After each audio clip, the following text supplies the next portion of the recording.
Guys, ഇന്ന് നമുക്ക് കുറച്ച് ആകാശ കാഴ്ചകളും നമ്മുടെ ട്രിപ്പിൻ്റെ കുറച്ച് വിവരങ്ങളും പിന്നെ കഴിഞ്ഞ വീഡിയോയിൽ പറയാൻ ബാക്കി വെച്ച കുറച്ച് കാര്യങ്ങളും എല്ലാം ഒന്നൊന്ന് കേട്ടാലോ.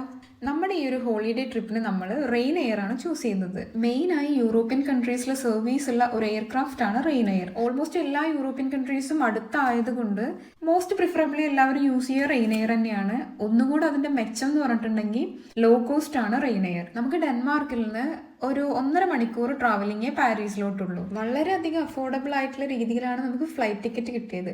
എന്നാലും ഞങ്ങളുടെ കയ്യിൽ നിന്ന് ഒരു അബദ്ധം പറ്റിയതുകൊണ്ടാണ് ഞങ്ങൾക്ക് അത്രയും പൈസ ചിലവായത്. അല്ലാത്ത പക്ഷം ഞങ്ങൾക്ക് ചിലവുണ്ടായിരുന്നില്ല. എന്താ പറ്റിയെന്നുണ്ടെങ്കിൽ നമ്മുടെ ബാഗിന്റെ സൈസ് കുറച്ച് വലുതായിരുന്നു. പക്ഷെ അതിൽ നമ്മുടെ ചെക്കിന്റെ സമയത്ത് 2 ആളുകൾ നമ്മുടെ ബാഗ് സെർച്ച് ചെയ്തതാണ്.